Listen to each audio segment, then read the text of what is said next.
오늘은 마태복음 13장 1절부터 9절까지 말씀을 가지고 천국의 비밀이라는 제목으로 말씀드리도록 하겠습니다. 따라합시다. 귀 있는 자는 들으라. 귀 있는 자가 되시길 부탁합니다. 예. 들을 수 있는 귀가 있음은 정말 감사한 일인 것 같아요. 여러분, 우리 귀가 왜 두 개인지 아십니까? 골고루 들으라고. 네? 한쪽만 듣지 말고 여러 가지 함께 골고루 들으라고. 눈은 왜 두 개일까요? 예, 가까이도 보고 멀리도 보라고. 우리가 스스로 너무 근시안적인 것, 그냥 밑에만 보면 살면 안 된다. 그래서 우리 눈처럼 멀리 볼 수 있는 눈을 가진 사람이 없어요. 존재가 없어요. 동물들은 다 흑백만 본답니다. 사람은 칼라로 보잖아요. 얼마나 잘 만드셨어요, 그렇죠? 얼마나 감사해. 그러니까 하나님께서 지으신 그 의미를 잘 깨달아서 우리 넓게 보고 또 깊게 보고 또 들을 귀 있는 자가 되셔서 온전히 들읍시다. 하나님이 여러분한테 귀를 두 개 만들어 두신 이유를 꼭 기억하셔야 돼. 자, 오늘은 천국의 비밀을 좀 가르쳐 드리려고 합니다. 이 내용은 성경에서 말하기를 허락된 사람들에게만 들리게 되어 있다. 듣고 싶어도 듣지 못하는 사람들이 있다. 많대요, 생각보다. 또 들었다 했는데 들었다 할지라도 깨닫지 못하는 사람이 있대요. 그러니까 귀는 들었지만 깨닫지 못하는 거예요. 사람들은 말을 해서 알아들었어. 그런데 그 말이 무슨 말인지 모르는 사람들이 되게 많다. 그래서 여러분, 이 말씀을 듣고 깨닫는 사람이 복이 있다라고 성경은 말하고 있습니다. 듣긴 들었는데 무슨 내용인지 모르면 복이 없는 거예요. 예수님이 오늘 바닷가에서 이제 걷다가 예수님 쫓아서 사람들이 우르르 몰려왔습니다. 너무 많이 몰려오니까 예수님이 그들을 감당하지 못하고 밀려났어요. 여기가 어디냐 그러면 바다. 여기 배가 한 척 있었어요. 그 배로 폴딱 위로 올라가셔가지고 저 뒤에 바닷가를 배경으로 배 위에서 사람들 건너오지 못하게 거기 좀 있어 하고 여기서 설교를 시작하셨어요. 그런데 그분의 설교 내용을 보니까 농사 이야기라고 계십니다. 지금 바닷가에서 배 타고 이렇게 올라가서 앞에 사람들 못 오게 해놓고는 농사 이야기를 시작하십니다. 그 농사 이야기가 뭐냐 그러면 더러는 길가에 떨어졌다. 더러는 돌밭에 떨어졌다. 더러는 가시나무 위에 떨어졌다. 더러는 좋은 밭에 떨어졌다. 뭐가요? 농부가 씨를 뿌렸는데 그렇답니다. 농부가 그 당시에 씨 뿌리는 것은 이렇게 우리나라처럼 모종을 심는 게 아니에요. 모종을 기를 수 있는 그런 시대도 아니에요. 그러니까 씨를 가지고 흩어 뿌리는 거예요. 흩어 뿌려. 그럼 흩어 뿌리면 어떻게 될까요?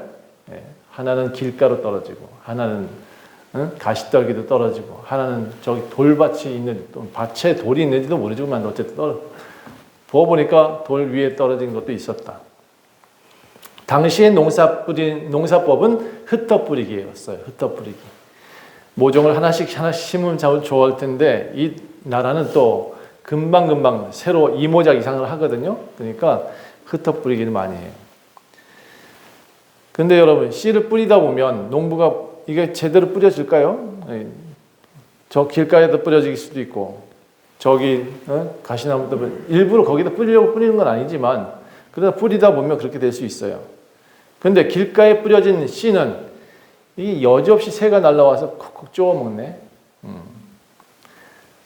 더러는 흙이 얕은 돌밭 위에서 이제 씨가 떨어졌대요. 돌밭 위에 떨어졌는데 흙이 깊지 않은가 봐요. 돌이 있으니까 바닥에 요만큼의 흙이 있는 거죠.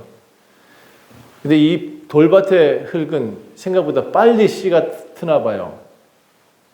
빨리 싹이 난다 그래요. 그런데 얘 돌밭은 아침이 되면 타서 없어진대요. 씨가 나오다가 말라버린다라고 되어 있어요.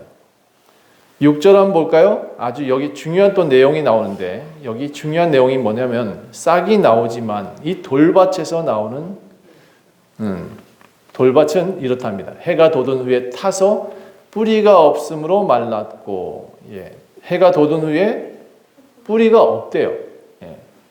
해가 돋은 후에 뿌리가 없으므로 말랐다. 뿌리가 있으면 마르지 않을 텐데 뿌리가 없으니까 말라버렸다라고 되어져 있어요.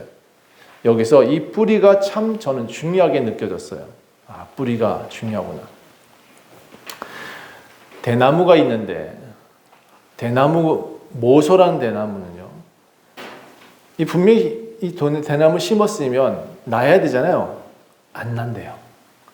이게 6년이고 한 7년쯤 돼야 갑자기 한 1주, 2주 만에 키가 2, 3m를 싹 올라가 버린대요. 그러면 이 6, 7년 동안 뭐 했냐? 이 모소의 대나무는 밑으로 뿌리가 계속 내려가는 거예요. 6, 7년 동안 뿌리만 내린대요. 그러다가 7년째 되는 날 갑자기 한 주 만에, 2주 만에 키가 장대같이 큰대요. 여러분, 저는 이 뿌리가 굉장히 중요한 것 같아요. 신앙의 뿌리도 굉장히 중요한 것 같아요. 저는 오늘 이 뿌리가 여러분한테 깊이 내리는 그런 하루가 됐으면 좋겠어요. 아멘. 덜은 가시떨기 위에 떨어졌대요. 가시떨기 위에 떨어지니까 어떻게 돼요? 기운을 막았대요.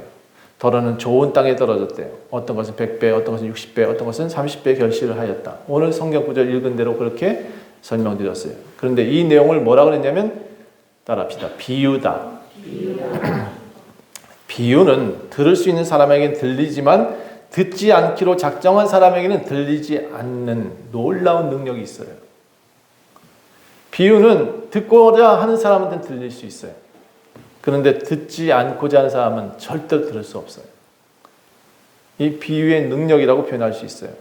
그런데 이단들은 이 비유를 뭐라고 표현하고 있냐면 자기들의 논리를 정당화했을 때 이 비유를 통해서 듣게 하셨다. 말씀을 깨닫게 하셨다. 이렇게 얘기를 해요. 비유의 이유를 정확히 모르고 하는 얘기죠. 그들은 귀가 없어서 들을 줄 모르는 사람들인데 자기들만 들린다라고 말하니까 제가 보니까 참 망하는 집단은 딱 똑같아요. 고집이 너무 세요. 망하는 집단은 귀가 있어도 귀가 없는 것처럼 살아요. 비유라는 단어를 자기들이 이 성경 구절에서 찾아가지고 자기들의 논리를 정당화하는데 이 비유라는 단어를 써요. 다시 얘기하지만 비유는 하나님 나라를 깨닫게 하는 사람들한테는 깨달을 수 있게끔 열어주시고 깨닫지 않고자 하는 귀 막은 사람한테는 절대로 안 들리는 게 비유예요. 이단들의 논리를 정당화하려고 쓰는 것이 아니에요. 오늘 말씀에는 밭에 뿌려진 4가지 유형의 사람들이 나와요. 4가지 유형의 사람들이라고 표현했어요. 길가 같은 사람, 돌밭 같은 사람, 가시나무 같은 사람, 좋은 땅과 같은 사람. 오늘 여러분은 이 4가지 중에 어떤 종류의 사람인지 한번 본인이 체크를 해봐요. 이게 다 과정이라서 한번 다 체크해 보세요. 예수님께 달려온 사람은 그 당시에 지금 바닷가에서 설교하고 계시지만 예수님께 몰려온 사람은 지금 농부들이 많았던 것 같아요. 예수님은 그들 딱 보면 알았어요. 어부들한테는 어부의 말을 하셨고 농부들한테는 농부의 말을 하셨습니다. 비록 바닷가에 있었지만 농부들이 많았던지 그 당시에 익숙하게 생각하고 익숙하게 일을 했던 그들의 일을 가지고 말을 하십니다. 그럼 제일 먼저 이 농사 일을 하던 사람이 농사 이야기를 하면 누가 제일 먼저 알아들어요? 옆에 있던 어부보다 농사꾼들이 더 알아듣는 거예요. 그렇죠? 그래서 오늘 예수님은 그 농사꾼들을 알아들으라고 이런 말씀하십니다. 가시떨기 위에 좋은 땅에 농부들은 아하라고 했을 겁니다. 그거 깨닫는다고. 자, 그런데 14절 보세요. 이 농사꾼이지만 농사꾼들도 제대로 알아듣고 있는지. 14절 보면 아주 쉬운 내용임에도 불구하고 깨닫지 못하는 유형들이 나와요. 이사의 예언에 그들에게 이루어졌으니 일렀으되 이사의 예언이 그들에게 이루어졌다. 너희가 듣기는 들어도 깨닫지 못할 것이요 보기는 보아도 알지 못하리라. 이 백성들의 마음이 완악하여져서 그 귀는 듣기에 둔하고 눈은 감았으니 이는 눈으로 보고 귀로 듣고 마음으로 깨달아 돌이켜 내게 고침을 받을까 두려워함이니라 하였느니라. 여기 보세요. 그들의 특징을 한번 볼까요? 예. 다시 아주 쉬운 내용임에도 불구하고 깨닫지 못하는 사람들, 이 내용을 지금 농사꾼들임에도 불구하고 나 농사 잘 알아 라고 말했음에도 불구하고 깨닫지 못하는 사람들의 유형. 첫 번째, 마음이 완악하대요. 깨닫지 못하는, 듣기는 들어도 깨닫지 못하고 보기는 보아도 알지 못하는 사람들의 유형, 마음이 완악하면 그래요. 완악한 사람들은 자기 기준이 명확합니다. 자기 기준이 명확해서 예수님의 말씀은 절대로 안 들어요. 눈을 감아버려요. 귀를 닫아버려요. 자기만 옳아요. 보고 싶은 것만 보려고 하니까 조금만 눈에 나면 눈을 감아버려요. 이런 사람들은 눈만 먼 것이 아니라 눈 먼 사람들이 귀도 멀어요. 이상하게 귀 먼 사람은 말을 못해요. 그쵸? 그러니까 눈 먼 사람은 귀도 안 들린대요. 거꾸로 귀 안 들린 사람은 눈으로 잘 보는 것도 어려운 것 같아요. 이게 다 연결되어 있단 말이에요. 다. 여러분, 이런 사람은 마음이 완악한 사람들은 그 완악함 때문에 눈, 귀, 입이 다 막히는 거예요. 두 번째, 뭐라고 되어 있냐면 깨닫기 싫어한다라고 되어 있어요. 깨닫기 싫어한다. 깨닫기 싫어요. 들리면 안 돼요. 네. 하나님 말씀은 절대 들리면 안 돼. 복음이 들리고 깨닫게 되는 순간 자기가 드러날까봐 안 듣는데요. 완악한 사람들의 특징은 깨닫는 것을 두려워한다. 절대로 눈을 감고 귀를 막고 철저히 방어하려고 한다. 자기 방어를 많이 하는 사람일수록 깨닫기를 싫어한대요. 받아들이진 않아. 제가 보니까 어떤 사람들이 그렇게 안 받아들이냐, 나 많이 배웠어 하는 사람들. 두 번째, 나는 돈이 많아 하는 사람들. 이상하게 안 받아들여. 예수님 믿으세요 하면 당신 나보다 돈 많아? 이런 식으로 대답하는 사람들. 아주 꼴불견. 그렇다고 다 그런 건 아니에요. 제가 보니까 돈 많은 사람 중에 션 정혜연 같이 그렇게 엄청나게 돈을, 연예인도 그렇게 돈을 쓰는 사람도 있는데 그런 사람들을 본받아야 되지 않겠어요? 그렇죠? 예. 그런 부자 되면 얼마나 좋겠어. 그런 부자 되세요. 여기 다 아멘 한다. 그렇죠? 좋은 부자 되라는 데는 아멘 해야지. 자, 그리고 눈과 귀를 막는 사람이 어떤 사람이냐? 이단들, 사이비들. 예수님 말씀을 자기 마음대로 완악하게 해석해요. 자기 마음대로 깨달으라고 강요해요. 이런 사람들은 이상하게 저희가 이렇게 하나님 말씀을 바로 전하면요, 귀와 눈을 가려요. 이런 사람들이 제가 보니까 참 불쌍해요. 이런 사람들의 공통점, 눈, 귀, 입이 다 멀었어. 타인을 인정하진 않아요. 공통점이 뭐냐? 저 사람을 인정해야 되는데 저 종교, 우리 그리스도교회도 인정하고 장로교회도 인정하고 저는 다 인정하잖아요. 감리교회도 인정하고 다 인정해야 되는데 걔네들은 자기들만 구원이 있대. 이단들의 특징, 우리 교회만 구원이 있습니다라고 말하는 곳은 가지 마세요. 거기는 이단이에요. 예수님은 뭐라고 하셨냐면 공교회라고 그랬어요. 공통의 교회. 장로교회도 감리교회도 그리스도교회도 예수님의 교회. 공용이라고 하시죠. 공용. 그 단어와 똑같은 공교회. 모든 이들의 교회. 예수님의 교회는 다 하나예요. 자, 그러니까 우리 교회만 하는 교회는 가지 마셔야 돼요. 그거는 분명히 이단일 수 있어요. 자, 그래서 눈으로 보고 귀로 듣는 사람들이 복이 있다라고 말씀하고 있어요. 들을 귀 있는 자가 복이 있다라고 말씀하고 계세요. 눈으로 보고 귀로 듣는다는 말이 무엇입니까? 눈으로 보고 귀로 듣는다는 말은 무엇일까요? 쉽게 설명드릴게요. 받아들인다. 영접한다, 흡수한다, 네, 아멘 합니다. 그렇게 말하는 사람들은 그 말씀을 받아들인다는 뜻입니다. 이단들은 교회 와서 아멘 안 해요. 제가 보니까 찬송할 때 찬송 안 해요. 왜 안 합니까? 자기들만 옳거든. 근데 우리 교회는 왜 왔을까요? 네, 이 교회 와서 자기들 데려갈 사람들을 지금 찾고 있거든. 그들은 추수꾼이라고 표현하고 있는데, 에이고, 추수꾼은 무슨, 제가 보니까 다 가라지만 들고 가는 겁니다. 그러니까 암만 노력해도 사실 이단들은 참 어리석은 짓을 하는 것 같아요. 그래서 받아들인다, 그 말이 뭐냐? 성경에서 우리는 가르치죠. 우리 교회에서는 이렇게 표현하고 있습니다. 아멘 한번 해볼까요? 아멘. 네, 아멘. 그 얘기가 뭐냐면, 네, 그렇습니다. 네, 저도 동의합니다. 네, 목사님 말씀 제가 이해하겠습니다. 이런 거예요. 교회에서 아멘을 남발하는 곳도 있지만, 별로 좋은 건 아닐 수 있지만, 여러분, 단순해요. 목사님이 말을 해도 하나님 편에서 옳은 말을 하고 있다 그러면 따라합시다. 아멘. 아멘. 예. 그런데 하나님 편에서 보기에 목사님이 참 희한한 말을 하고 있다 그러면 아멘하면 안 돼요. 목사님이 이상하게 세상 정치꾼처럼 앞에서 선동하고 있다 그러면 아멘하면 안 돼. 그런데 요즘 그런 교회도 있다고 하더라고요.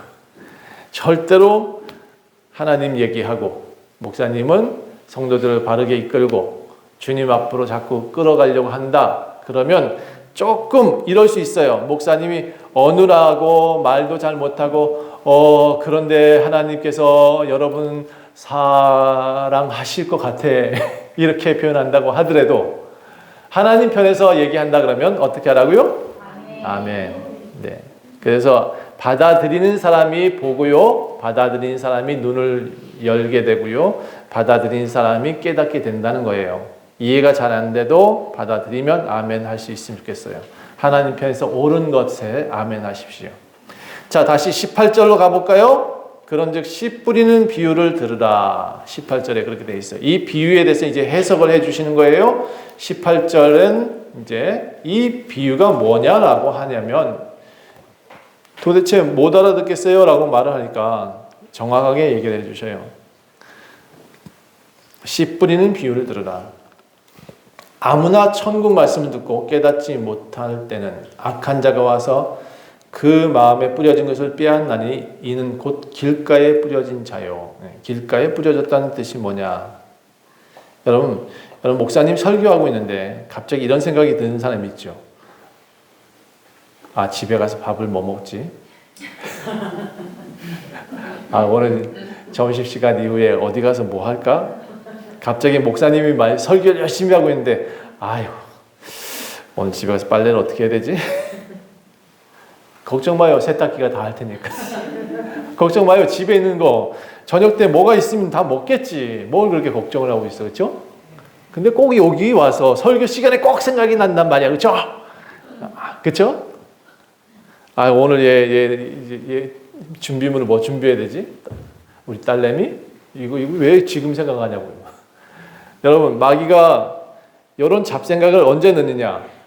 꼭 중요한 말을 할 때, 목사님 꼭 중요한 말을 해야 될 때, 깨닫게 되는 그 말을 할 때 집중 못하게 괜히 와가지고 눈꺼풀을 무겁게 만들어주고 있잖아요.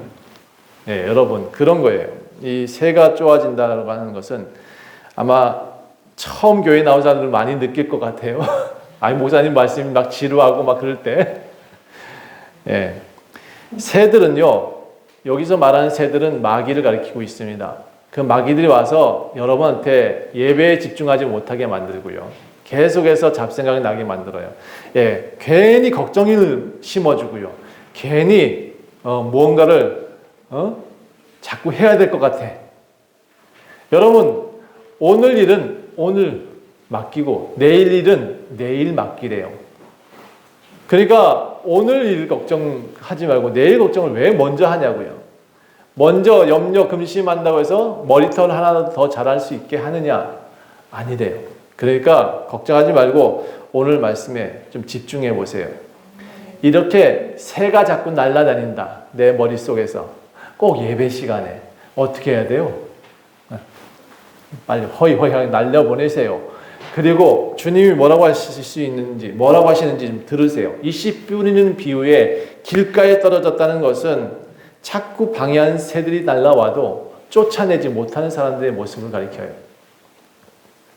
새들은 사탄과 같은 존재들이에요.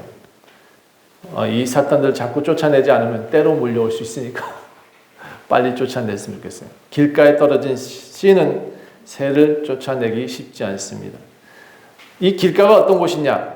이 사람의 마음으로 표현한다면 강팍한 사람들의 마음입니다. 길가는 딱딱하잖아요. 땅이 씨를 받아들이지 못해요. 그래서 딱딱한 사람들은 예수님 믿기가 되게 힘들어요. 가진 것 많은 사람, 내가 뭔가로 많이 채워진 사람, 이 사람이 씨를 받아들이지 못해요. 예수님 말씀을 들었으나 믿지 않아요. 목사님이 그렇게 씨를 농사꾼의 이야기로 내가 다 알아들을 수 있는 말을 하는데도 못 알아듣는 사람들 되게 많더라. 세상이 너무 오래 살아서 세상에 너무 오래 젖어 있어서 다져져서 나는 절대로 교회에서 하는 말은 안 듣겠다. 귀 막은 사람들이 딱딱한 사람인 거예요. 이런 사람들은 하나님 말씀이 아무리 좋은 게 와도 세상에 아무리 좋은 게 와도 그 씨가 나질 않아요.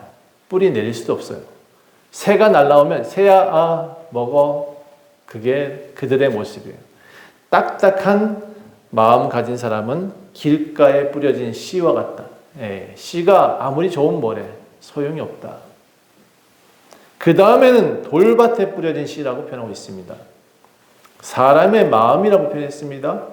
이 돌밭 같은 사람은 돌밭은 조금은 애매해요. 왜냐하면 무늬는 영락없이 좋은 밭이에요. 우리가 딱 봤을 때는 돌인지 밭인지 이게 정확히 구분 못해요. 왜? 돌 위에 얇게 지금 흙이 올라가 있거든요. 그러니까 이게 돌밭인지 이 사람 뿌리는 사람들은 잘 모르니까 뿌려서 돌 위에 뿌려졌는지 길가에 뿌려졌는지 잘 몰라요. 돌밭에 뿌려진 씨는 어떤 씨냐? 좀 애매하다 그랬죠? 무늬는 영락없이 좋은 신앙이냐? 금방 받아들여요. 말씀을 금방 받아들여. 그런데 이상해요. 그 사람은 교회에서 참 열심을 내는데 이상하게 뿌리가 안 내요. 뿌리가 없어. 그리고 매우 빠르게 싹이 나요. 얇으니까, 흙이 얇으니까 빨리 싹을 내나 봐요. 그런데 물을 열심히 주는데 물 주는 만치 타버려요. 아침이 되면. 도무지 뿌리를 내리지는 못해. 남들이 보기에는 매우 좋은 흙같이 보이고 남들이 보기에는 정말 좋은 신앙인처럼 보이고 남들이 보기에는 저 사람 정말 믿음의 뿌리가 커져서 기대감이 막 생기는데 막상 그 사람한테 씨가 닿았을 때는 좋은 흙이 아니고 밑에 돌덩어리가 하나씩 다 깔려놓고 있어요. 이런 사람들 제가 교회에서 참 많이 봐요. 한국 교회가 참 이렇게 돌밭이에요. 제가 보기에는. 나름 신앙인이라고 하는데 꼭 뒤끝이 있어요. 신앙이 있는데 꼭 문제를 일으켜. 저 사람에게 믿음이 있다라고 생각되어졌는데 금방 돌아져요. 시들어버려요. 뿌리가 없어, 뿌리가. 믿음의 뿌리가 없으니까 계속 흔들려요. 이런 사람 특징이 있대요. 바람이 불면 바람 타고 날아가 버리고 흙이 풀풀 날려다녀요. 흙이 뭐예요? 흙이 좋은 흙은 믿음이 받아들여서 씨를 낼 수 있는 양분이 있는 것을 말하는데 양분이 없단 말이에요. 믿음의 뿌리가 내리질 않으니까 좋은 말씀 아무리 많이 전하더라도 뿌리 내리지 못하고 결국 아침이 되면 해가 뜨면 사라져 버린다. 여러분 뿌리가 없어서 그래요. 듣기는 열심히 들어도 아침에 해가 떠도 좋아요. 뿌리는 그 씨는 뿌리 내린 씨는 해가 도리어 양분이 될 수 있는데 이상하게 뿌리가 적은 금방 타버리는 이 씨는 뿌리가 없어요. 자, 이런 뿌리가 없는 사람들은 언제 내가 신앙인이었냐라고 하면서 금방 돌아서요. 믿음의 뿌리가 없으면 풍파에 금방 떠내려가요. 바람 불면 바람 부는 대로. 환난과 박해가 오면 더 빨리 돌아서죠. 여기 성경에 표현했어요. 이 돌밭 같은 사람들은 환란이 뭐죠? 어렵고 힘든 고난 이런 것들 환란이라고 표현하죠. 우리 기독교인들은 고난이 오면 그 고난이 우리한테 힘이 돼서 더 성장해야 되는데 이런 사람들은 환란이나 박해가 오면 너 예수 믿지? 질타가 오면 나 예수 안 믿어. 금방 돌아지는 거예요. 왜? 뿌리가 없으니까. 이 사람들은 교회에서 듣는 척을 잘해요. 그런데 뒤에 가서 꼭 뒤끝이 있다고 욕을 해요. 우리 교회에 있던 사람들도 나가면 꼭 이상하게 나쁜 소식 들려와요. 그런 사람들은 그런 사람인 부류이 있는 거야. 기존에서부터 잘못 배웠는지 모르겠는데 제가 분명히 말씀드리지만 여러분 혹시 나갈 수 있어. 이사 갈 수 있어. 그런데 우리 교회가 나쁜 교회요 라고 말하는 사람은 본인의 믿음이 돌밭이구나. 이렇게 생각하면 맞아요. 여러분 좋은 것만 옮겨주세요. 좋은 것만 말하세요. 예. 교회도 이런 분들은 돌밭 같은 사람들은 자주 옮겨 다니는 것 같아요. 신앙에 뿌리가 없으면 조금만 문제 생겨도 교회를 나가질 않아요. 여러분 잘 들어주세요. 예수님을 믿으면 환란이 와요. 왜? 집안 식구들이 그 신앙의 문제로 질타가 와요. 너 예수님 믿는데 왜 그만큼밖에 못 살아? 그렇게 얘기가 나와요. 너 예수님 믿는다면서 왜 그렇게 맨날 어렵고 힘들어? 그럼 나도 예수님 믿게 너도 잘 돼봐. 이런 식으로 말하는 사람도 있어요. 예. 왜 지나 잘 될 것이지. 아니에요? 지나 잘 될 것이지. 왜 그런 식으로 우리들한테 손가락질 할까? 근데 그게 박해예요. 너 예수 믿지 마. 집에서 예전에 성경책 빡빡 찢어 대는 우리 부모님들. 저 그렇게 살았어요. 성경책 들고 가면 너 예수 믿지 마. 아궁이에 확 집어넣고 그랬어요. 우리 부모님 그래도 좀 한 번 그러고는 안 했지만 그래도 우리 아버지 어머니들은 저한테 교회 다니지 말라고 그렇게 했었어요. 그런데 그 환난과 고난이 도리어 저한테는 무엇이 됐냐? 난 교회 나갈 거야. 오기가 생겼죠. 나한테 뭔가 문제가 생겼어. 그런데 난 더 교회 갈 거야. 이런 오기가 생겼어요. 저한테는. 나는 그곳이 더 행복한 공간인 걸 알게 됐어. 하고 난 교회를 나갔어요. 가끔 돌밭 상태로 교회에 오시는 분도 계세요. 저는 그분들한테 과거를 안 물으니까 어쨌든 뭐 했든 안 물어봐요. 그런데 그분들 스스로 내가 돌밭 같은 생각이 든다. 내가 돌밭이었나? 그런 생각이 드는 사람들은 꼭 한 가지를 하세요. 깨뜨리세요. 본인을 옥토로 만들어 보세요. 어떻게 만드냐? 따라합시다. 아멘. 아멘. 기도하세요. 찬송하세요. 우리 김동호 목사님이 하나님 말씀을 전하면 어떻게 하라고요? 아멘 하세요. 그렇게 깨뜨리면 돼요. 기도 외에는 이런 이유가 나갈 방법이 없다. 귀신도 쫓아낼 수 있는 방법은 기도하는 거고 아멘 하는 거예요. 가끔 지혜로운 사람들이 스스로 옥토가 되고자 스스로 깨뜨리더라고요. 여러분 만약에 여러분 스스로 안 깨뜨리면 어떻게 되는지 아세요? 환난과 박해가 여러분을 깨뜨려요. 그런데 그 고난이 여러분을 자꾸 깨뜨려서 옥토가 될 때까지 자꾸 고난이 와요. 이 돌밭이 되어진 사람들은 이상하게 환난과 박해가 계속 와요. 그거를 우리는 기독교에서는 뭐라고 하냐면 그건 고난이다라고 표현해요. 연단이라고 표현해요. 그래서 자기를 깨뜨리기 위해서 오는 환난과 고난은 똑같은 모양이지만 기독교인은 받아들일 때 나를 깨뜨려 나를 온전하게 정금으로 나오게 하는 과정이다라고 믿지만 이게 돌밭 상태에서는요. 이게 환난과 박해가 날마다 나한테 왜 나만 그러냐고 오기가 생긴다. 왜 나만 그래? 응? 그렇게 여러분 이런 사람들일수록 나를 깨뜨리라고 하는 거구나 라는 사인으로 받아들이면 좋겠어요. 자, 농부가 씨를 뿌렸는데 햇빛 가시떨기 위에 뿌려졌대요. 세 번째 가시떨기 위에 뿌려졌는데 이 씨가 잘못이 있나요? 씨는 잘못이 없어요. 이 말씀은 잘못이 없어. 이 말씀은 너무나 좋은 말씀인데 햇빛 가시떨기 위에 뿌려졌어. 길가에 뿌려진 씨나 돌밭에 뿌려진 씨나 모두 다 좋은 씨예요. 햇빛 그런데 가시떨기 위에 떨어졌대요. 가시떨기를 22절에서 뭐라고 표현하는지 봅시다. 22절 보세요. 가시떨기에 뿌려졌다는 것은 말씀을 들으나 세상의 염려와 재물의 유혹에 말씀이 막혀 결실하지 못하는 자요. 세상과 절연을 못했어. 세상에 있는 재물, 염려, 유혹, 여기가 더 좋아. 교회 다니면서도 그게 목적이야. 그러면 여러분 이 가시떨기예요. 내가 교회 나와서 돈 벌고 싶어서 교회 나온다. 내가 뭔가 염려를 떨쳐버릴 수 있는 방법이다. 뭔가 안위하고 싶어서 내가 스스로 교회 오면 마음이 편해. 이건 전부 다 가시떨기 마음이에요. 제가 보니까. 유혹이 오면 말씀이 막혀요. 유혹이 오면 그 유혹이 뭐냐? 돈의 유혹이에요. 재물의 유혹, 염려의 유혹, 세상의 것이에요. 세상의 것이 오면 이상하게 목사님한테서 좋은 말로 들렸다가도 집에 가면 세상 걱정을 먼저 해요.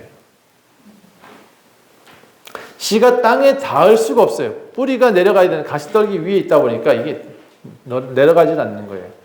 여러분, 예수님께서 아까도 말씀드렸지만 여러분 바람 불고 환란 오는 이유가 뭐냐? 적어도 그렇게 바람이 불면 가시떨기 위에 있던 씨가 떨어지면 그래도 싹이 날 수 있어요.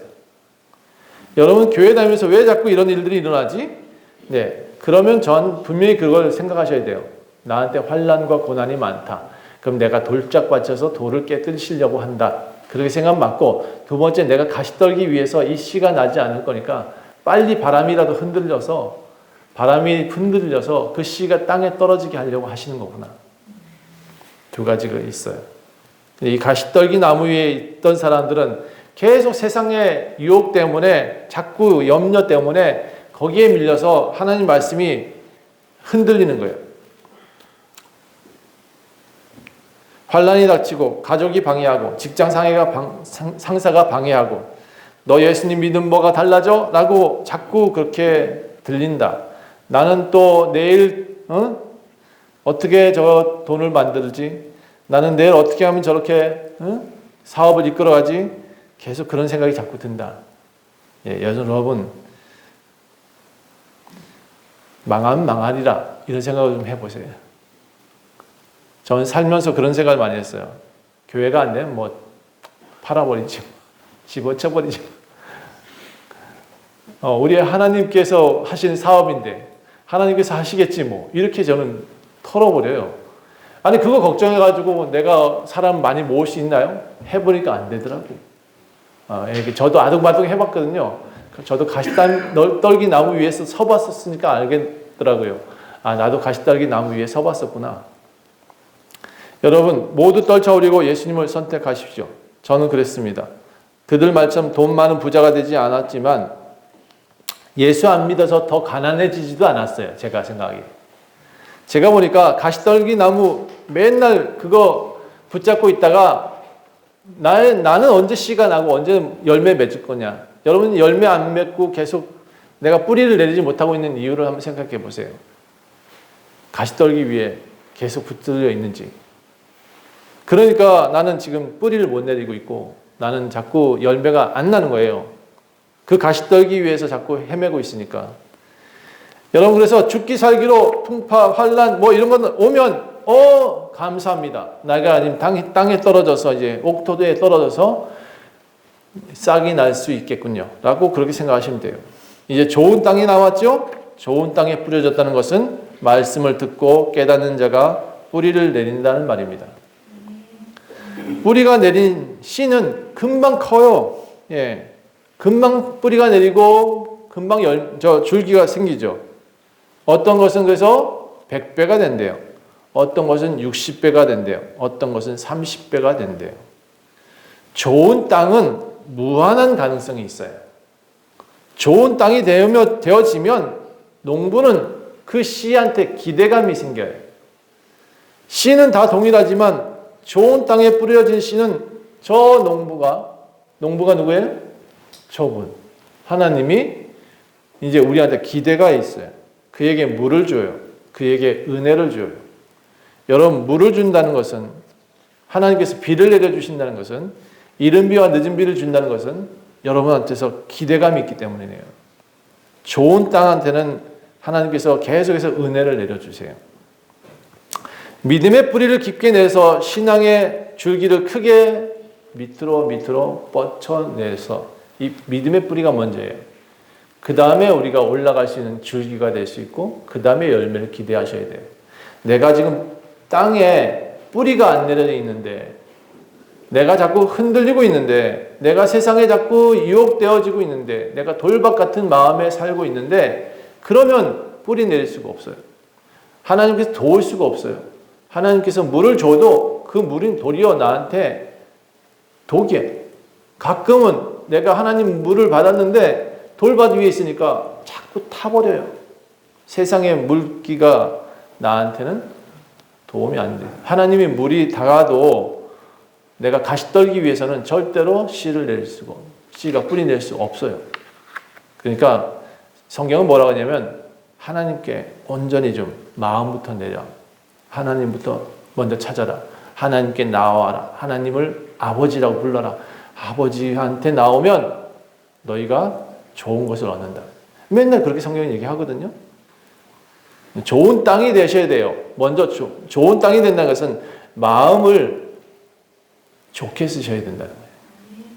농사꾼이 물을 주는 것뿐만 아니라 좋은 양분도 매일 주셔요. 그럼 그 양분을 받아들일 수 있는 땅이 되셔야 돼요. 계속 가시떨기 위에 있을 겁니까? 계속 돌밭 위에 있을 겁니까? 나는 딱딱한, 세상도 안 받아들이고 교회도 안 받아들이는 그런 딱딱한 길가에서 계속 살 겁니까? 살면서 꼭 이루고 싶은 열매가 있다면 제 말씀을 꼭 들으세요. 여러분 남은 생에 이제 좋은 열매 맺고 싶다면 꼭 한 가지를 기억하세요. 제가 기도했는데 이런 마음을 주셨어요. 따라합시다. 나는 교회다. 교회와 내가 하나가 될 때 먼저 그 나라와 그 일을 구하라. 그 뜻이 무엇일까? 저는 굉장히 많이 고민했었어요. 하나님 나라가 딱히 교회일 수는 없어요.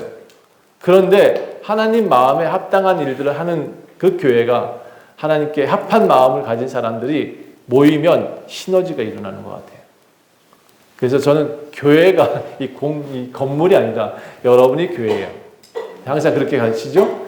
예, 내가 교회예요. 이 교회가 바로 세워지면, 그래서 우리 이런 분들이 모여서 원주 좋은 그리스도의 교회가 잘 세워지면, 그렇게 하나님께 마음이 합하면, 좋은 땅이 되면 좋은 열매를 맺을 것 같아요. 아멘.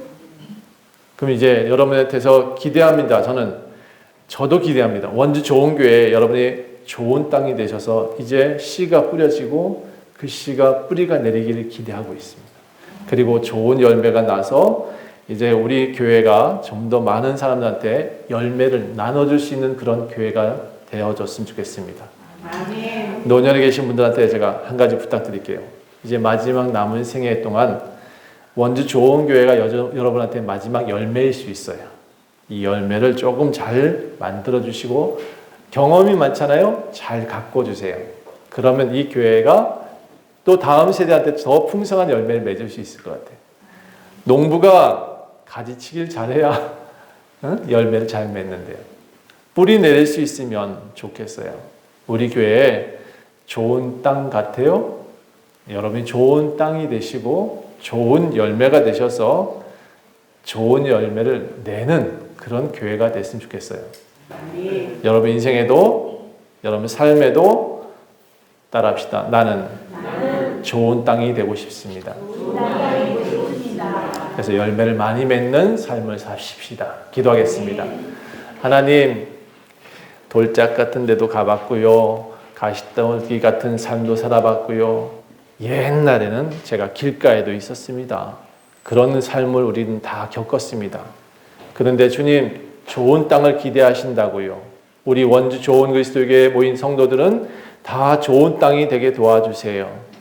때로 환난과 고통과 풍파가 있을 때 주님, 그걸 염려로 받아들이지 말고 나한테 회복으로 받아들이고 저 좋은 땅에 떨어져서 싹이 나리라 기대하는 삶이 되게 도와주세요. 하나님, 우리 원주 좋은 교회에 모인 성도들 다 그렇게 겪었습니다. 겪고 다 왔는데 이제 좋은 땅인 것 같아요. 원주 좋은 교회가 뿌리 내려서 우리의 믿음의 뿌리가 깊게 내려서 이제 남은 생에 열매 맺는 삶으로 살아갈 수 있도록 도와주세요. 감사드리며 예수 그리스도 이름으로 간절히 기도합니다. 아멘.